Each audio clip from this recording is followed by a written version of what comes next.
Mrs. Moran back here with another classic and one of our favorites, one of my favorites, caps for sale. Here we go. Let me get going on that first page. Caps for sale. Once there was a peddler who sold caps, but he was not like any ordinary peddler, carrying his wares on his back. He carried them on top of his head. First he had on his own checked cap, then a bunch of gray caps, then a bunch of brown caps, then a bunch of blue caps, and on the very top a bunch of red caps. He walked up and down the streets holding himself very straight so as not to upset his caps. As he went along he called, "Caps, caps for sale, 50 cents a cap." One morning he couldn't sell any caps. He walked up the street and he walked down the street calling, "Caps, caps for sale, 50 cents a cap." But nobody wanted any caps that morning. Nobody wanted even a red cap. He began to feel very hungry, but he had no money for lunch. "I think I'll go for a walk in the country," he said. And he walked out of town slowly, slowly, so as not to upset his caps. He walked for a long time until he came to a great big tree. "That's a nice place for a rest," thought he. And he sat down very slowly under the tree and leaned back little by little against the tree trunk so as not to disturb the caps on his head. Then he put up his hand to feel if they were straight. First his own checked cap, then the gray caps, then the brown caps, then the blue caps, then the red caps on the very top.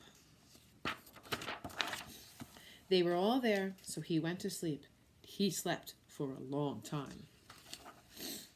When he woke up, he was refreshed and rested.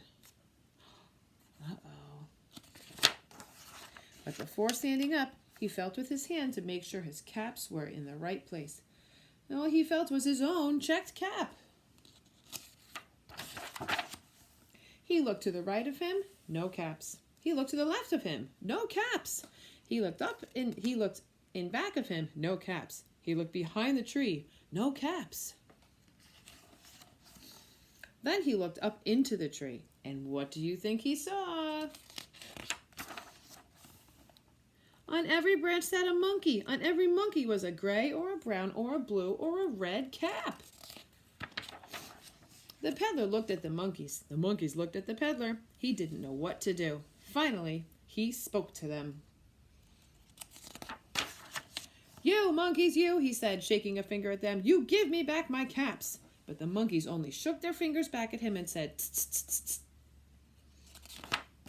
This made the peddler angry, so he shook both hands at them and said, "You monkeys, you give me back my caps." But the monkeys only shook both their hands back at him and said, "Tss, tss, tss, tss." Now he felt quite angry. He stamped his foot and he said, "You monkeys, you better give me back my caps." But the monkeys only stamped their feet back at him and said, "Tss, tss, tss." By this time the peddler was really very, very angry. He stamped both his feet and shouted, "You monkeys, you must give me back my caps." But the monkeys only stamped both their feet back at him and said, "Tss, tss, tss." At last he became so angry that he pulled off his own cap, threw it on the ground, and began to walk away. But then each monkey pulled off his cap, and all the gray caps and all the brown caps and all the blue caps and all the red caps came flying down out of the tree. So the peddler picked up his caps and put them back on his head. First his own checked cap, then the gray caps, then the brown caps, then the blue caps, then the red caps on the very top. And slowly, slowly he walked back to town calling, "Caps, caps for sale, 50 cents a cap." The end. Thanks, everyone. Check back later for some more. Bye-bye.